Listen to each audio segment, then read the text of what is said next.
Okay, I run a learning center in town here, and I meet a steady group of students who come in and they're performing well below their expected abilities. Most of our students are dyslexic. They have an inherited condition that makes it extremely difficult to read, write, and spell, which also makes it very difficult to succeed in school. Their difficulty is not vision-based. People with dyslexia do not see things backwards. It's actually neurological, affecting the ability, or affecting your ability to process information in general. In my world, this is a fairly common spelling of the word said. Notice the backwards letter at the end. A B is a bump with a stem on it, much like a coffee cup. A coffee cup, if you hold it this way, it's a coffee cup. We're going to turn it this way, it's still a coffee cup. And we turn it upside down, it's still a coffee cup. And this is why most of my students need to have a physical prop to compare the shape of letters to determine which sound it's going to make. My daughter Megan was in the 4th grade when we discovered her dyslexia. We had to travel about 4 hours to Rochester to get this diagnosis.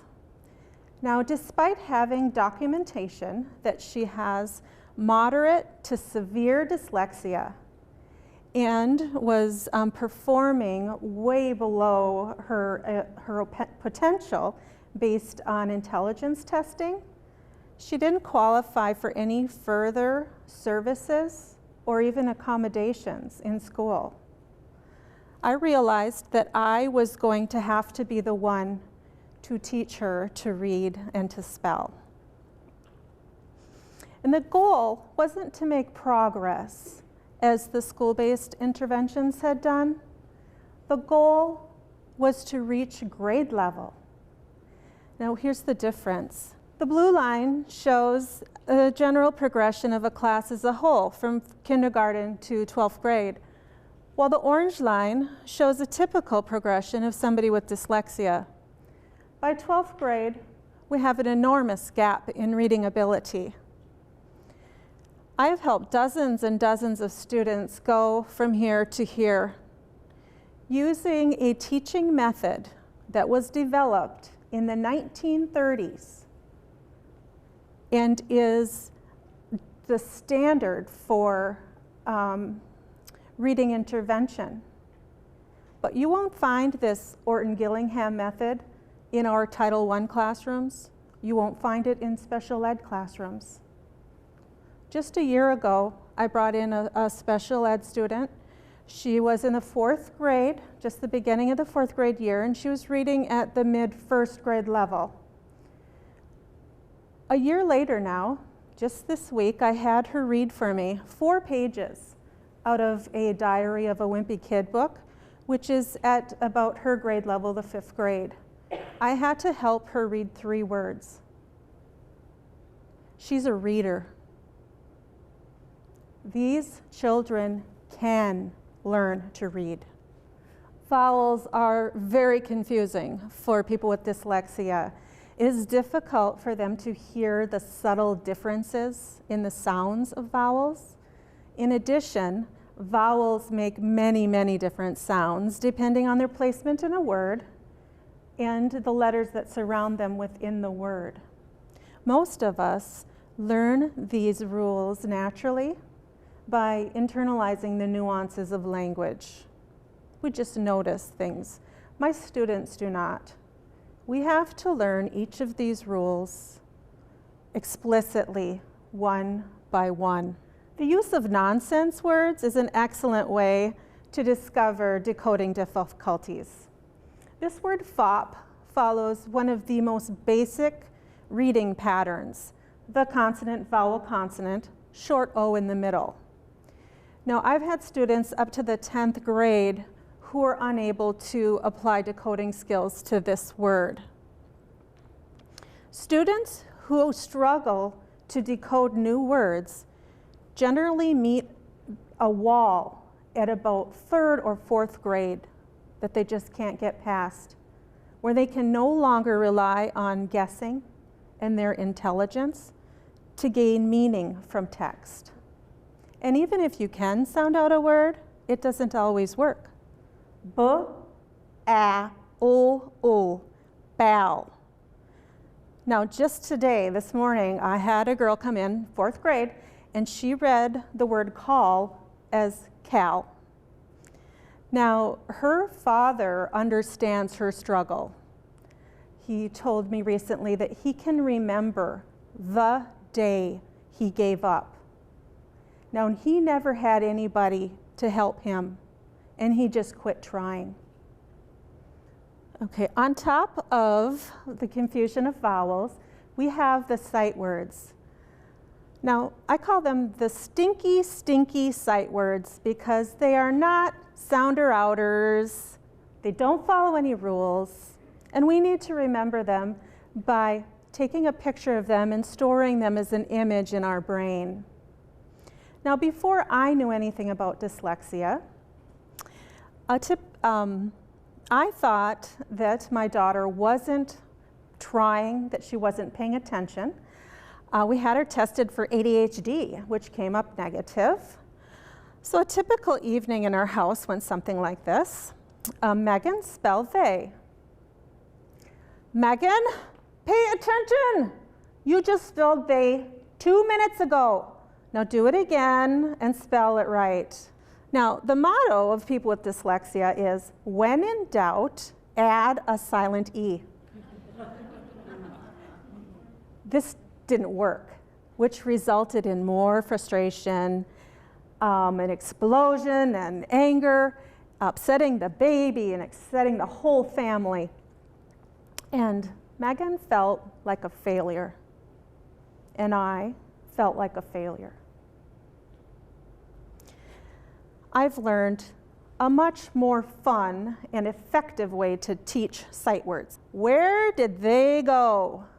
The why.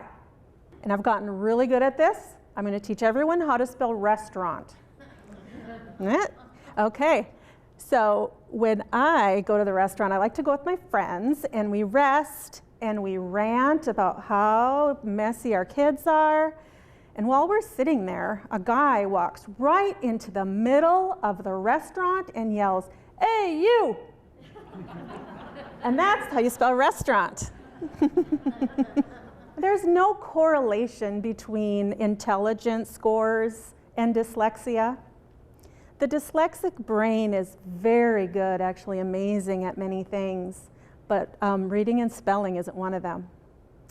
Here's a couple of guys, Thomas Edison and Henry Ford, who did not do very well in school, but they made a tremendous impact on the world.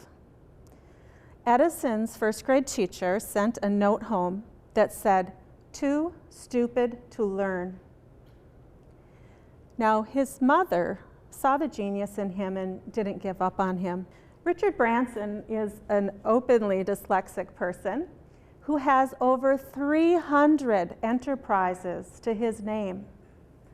When he dropped out of school at age 16, his headmaster predicted that he will either go to prison or become a millionaire.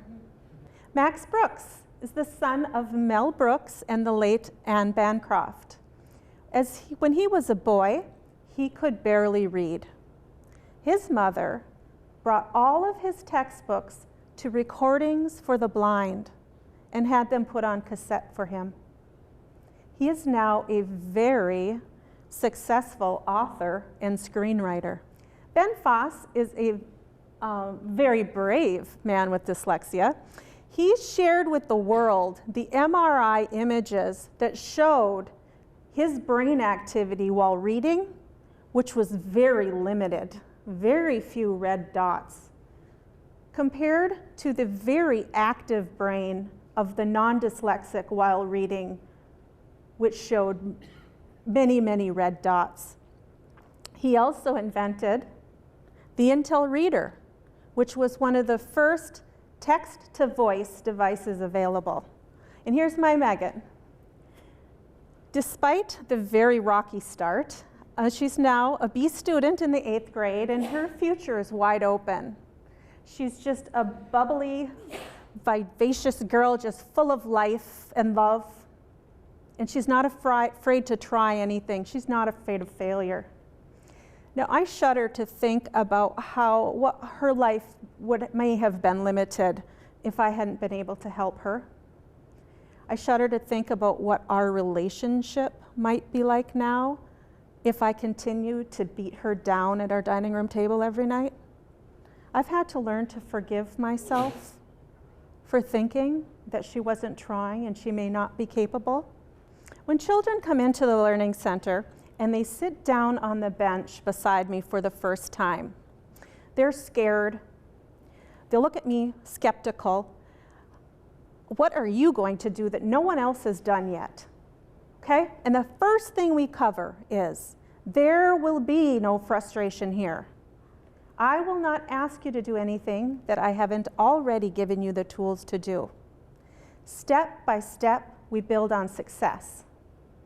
Now, I had a boy come in, and we were having a great day, and we're doing like our fist pumps and yahoos, and he got so excited, he looked up at me with his excited eyes and said, "I am getting so good at reading, I think I might be able to ski."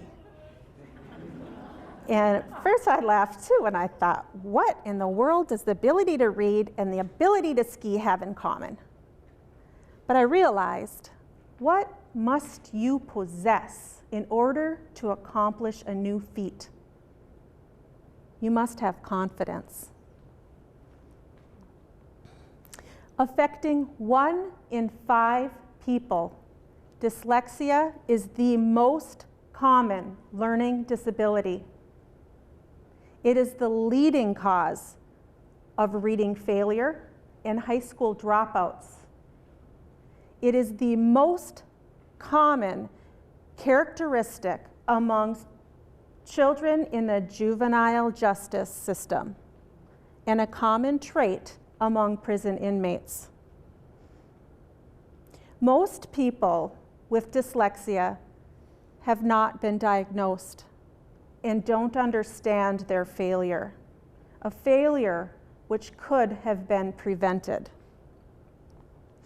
Every school should have a dyslexia specialist, someone who can screen children at the optimal age of 6 and begin immediate intervention.